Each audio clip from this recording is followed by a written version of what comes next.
Problema rin ang baha at landslide sa ibang probinsya dahil pa rin sa bagyo sa Mariveles sa Bataan. Nasa itaas na ng kani-kanilang bahay ang ilang residente dahil abot dibdib ng tubig. Nakatutok si Jonathan Andal. Halos tangayin ang mga punong yan sa lakas ng hangin sa Kasiguran, Aurora na may kasabay ng malakas na ulan. Bandang alas 8 ng umaga nang simulang hagupitin ng Bagyong Paulo ang bayan, kaya nawalan ng kuryente roon. Halos 1,000 na ang inilikas mula sa 20 barangay. Binahari ng bahagi ng kalsadang ito sa bayan ng Dilasag, kung saan halos 400 naman ang inilikas. Binayo rin ng malakas na hangin at ulan ang Dinapigue, Isabela.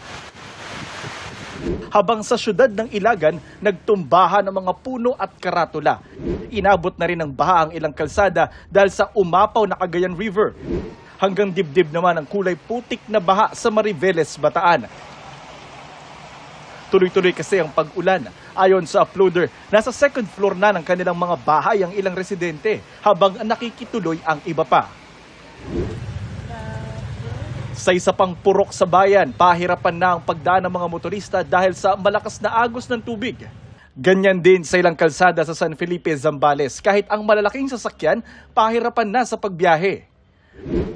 Sa Lawag, Ilocos Norte, itinali na ng mga mangingisda ang kanilang bangka para hindi tangayin ng malalakas na alon. Pinaguho naman ng malakas na ulan ang lupa sa bahagi ng Bontoc Mountain Province, kaya hindi na madaanan ng mga motorista. Pinalilikas na rin ang mga naninirahan malapit sa Chico River sakaling umapaw ito. Nagpabahari ng malalakas na pag-ulan sa Tagbilaran City sa Bohol, kaya hirap na naman ang ilang motorista. Stranded naman sa Tabaco Port sa Albay ang mahigit 200 pasaherong patungo sa ng Catanduanes. Bawal muna kasi ang paglalayag dahil sa Bagyong Paulo.